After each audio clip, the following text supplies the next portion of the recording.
Oxford University is older than the Aztec Empire. Mammoths existed at the same time as the Great Pyramids. Cleopatra lived closer to the invention of the computer than to the building of the pyramids. The guillotine was still being used when Star Wars came out. Picasso and Snoop Dogg were alive at the same time. These are all facts about history which mess with your head a bit. So I'm going to explain to you why exactly you find this so weird. First of all, your brain puts history into categories rather than distances. What that means is, instead of thinking in years, your brain groups things like ancient Egypt, ancient Greece, Romans, medieval, modern.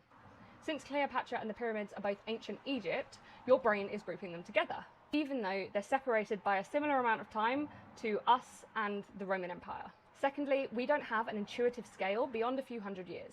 Imagine asking, how long is 50 years? That would be easy to answer, right? 500 years, a bit harder.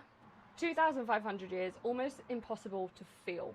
After a few centuries, everything just becomes really old. Similar to distance, you can imagine 10 meters, you can imagine a kilometer. But can you genuinely feel the difference in your mind between 5,000 kilometers and 8,000 kilometers? Not really. They're both just really far. You wouldn't be able to picture them. Number 3, history books flatten time.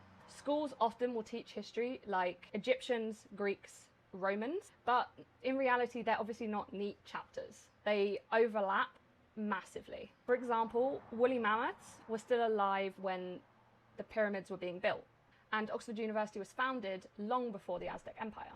Cleopatra may have studied the pyramids as we study the Stonehenge, like an ancient monument. Number 4 is exponential intuition. What this means is our brains are wired for immediate survival, not for appreciating huge numbers. Whether something happened 2,000 years ago or 4,500 years ago often just registers as ages ago. If you think about your own life, this makes a lot of sense. When you're 5 years old, 10 feels enormous. But when you're 18 years old, 23 feels a lot shorter. And when you're 80 years old, that extra 5 years feels even shorter. As the scale of time that we've experienced increases, our perception of time compresses. The closer that the history gets to our current chapter, the more detailed the chapter gets, even though they're covering less and less time. For example, prehistory, millions of years. Stone Age, about 3 million years. Bronze Age, roughly 2,000 years, depending on the region. Ancient Egypt, around 3,000 years. Roman Empire, around 500 years. Middle Ages, around 1,000 years. Victorian era is just 64 years. Second World War is 6 years. Basically, our brains are not programmed to comprehend extreme history, and that's why it feels weird when you get told these facts.